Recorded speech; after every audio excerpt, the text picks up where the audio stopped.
bahawa Betty, isterinya, memperolehi suapan ataupun gratifikasi berjumlah lebih RM300,000 melalui sebuah syarikat di mana beliau adalah pengarah.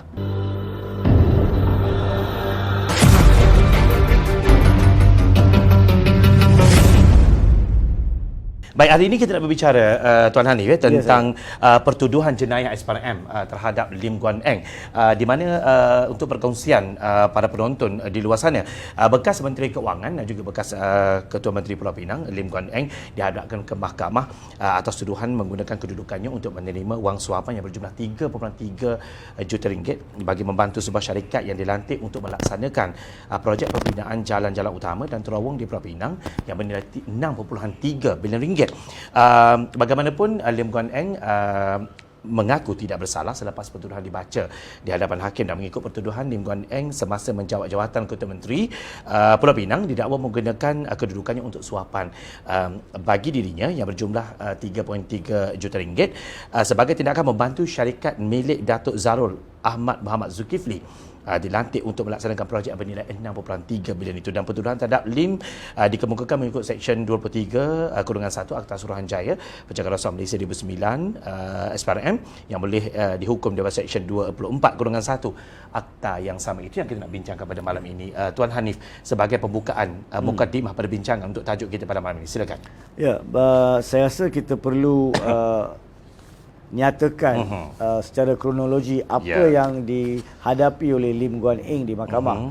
Pertama sekali, memang tepat, pertuduhan yang dibawa terhadap Lim Guan Eng adalah kesemuanya berkaitan dengan kedudukan ketika beliau menjadi Ketua Menteri Pulau Pinang, yakni bukan sebagai Menteri Keuangan. Belum lagi. Ada atau tidak, kita tidak tahu. Tapi pertuduhan-pertuduhan yang terbabit melibatkan kedudukannya sebagai Ketua Menteri, dan beliau dituduh 3 hari berbeza. Pada hari yang pertama, beliau dituduh adalah hari Jumaat yang lepas, iaitu bersamaan dengan 7 hari bulan Ogos. Now, pada masa itu, beliau dituduh di Mahkamah Kuala Lumpur, Mahkamah Session Kuala Lumpur. Kerana apa? Kerana pertuduhan itu mengatakan, ini baru pertuduhan, dan fakta pertuduhan mengatakan kononnya suapan yang diminta, iaitu sejumlah lebih kurang 10% daripada nilai keuntungan bersih projek terowong tersebut yang dijangkakan bernilai lebih kurang 6.3 bilion. Dilakukan kononnya di sebuah hotel di Mid Valley. Jadi apabila tempat kejadian adalah Mid Valley, Kuala Lumpur, maka nak tak nak pertuduhan hendaklah dibawa di Kuala Lumpur. Baik. Itu sebabnya orang kena faham kenapa ada di Kuala Lumpur, ada di Butterworth dan sebagainya. Jadi pertuduhannya mengatakan perkara yang dituduh beliau meminta suapan tersebut, sama ada suapan atau tidak itu cerita lain. Apa yang berlaku itu berlaku dalam perkarangan ataupun di persekitaran Mid Valley, Kuala Lumpur. Itu yang pertama beliau menghadapi pertuduhan. Tapi pertuduhan itu adalah di bawah Seksyen 16, saudara Zawazi. Seksyen 16 iaitu meminta suapan sebanyak 10% daripada nilai keuntungan bersih projek tersebut. Pertuduhan yang kedua beliau hadapi adalah pada hari Isnin yang lalu, iaitu semalam 10 hari bulan di Butterworth, Mahkamah Session Butterworth, di mana beliau dituduh kali ini di bawah Seksyen 23 Akta SPRM, iaitu menyalahgunakan kuasa beliau bagi tujuan membantu syarikat Datuk Zairul tersebut, iaitu Zenith, memperolehi projek yang sama, di mana beliau mempunyai kepentingan kononnya memperolehi 3.3 juta daripada satu tempoh 2011 hingga 2017. Jadi itu pertuduhan kedua.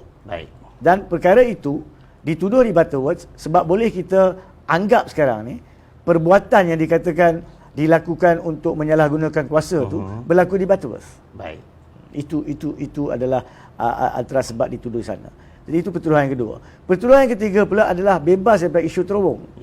Pertuduhan ketiga ni ada 3 pihak terlibat yang dituduh. Satu adalah Lim Guan Eng, kedua adalah isteri beliau, Betty Chu, dan satu lagi adalah seorang ahli perniagaan yang dikatakan merupakan rakan keluarga tersebut, iaitu Cik Fang. Dan secara ringkasnya, pertuduhan ini adalah berkisar tentang apa yang dikatakan satu projek pembinaan asrama pekerja dekat persekitaran Bukit Batu Kawan. Dan dikatakan Najib minta maaf ya, Lim Guan Eng sekali lagi menyalahgunakan kuasanya untuk menentukan bahawa Betty isterinya memperolehi suapan ataupun gratifikasi berjumlah lebih RM300,000 melalui sebuah syarikat di mana beliau adalah pengarah yang mana kononnya dimiliki oleh Fang dan bagi tujuan menjemput syarikat Fang untuk membina ataupun memperolehi projek pembinaan asrama pekerja tersebut. Jadi Lim Guan Eng dituduh di bawah Seksyen 23 mengatakan menyalahgunakan kuasa. Betty dituduh bukan menyalahgunakan kuasa sebab dia bukan dalam kedudukan berkuasa untuk gubahan wang haram. Iaitu wang yang kononnya masuk tersebut RM300,000 tersebut dibagikan pada 3 pembahagian dan ketiga-tiga tersebut dikatakan kononnya masuk ke akaun Betty Chu. Jadi di situ wujudnya gubahan wang haram yang perlu dibuktikan. Dan Fang pula dituduh di bawah Seksyen 28 iaitu berkonspirasi dan membantu Lim Guan Eng untuk melakukan jenayah tersebut.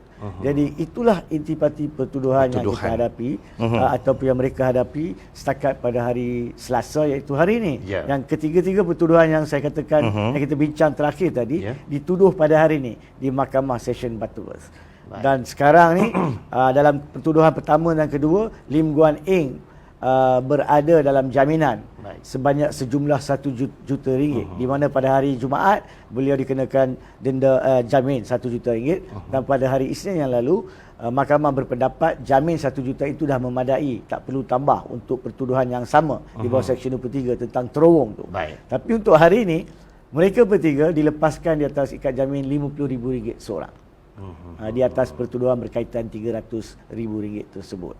Jadi itulah secara ringkas pertuduhan yang dibaca terhadap Lim Guan Eng, isterinya Betty Chu dan juga Fang.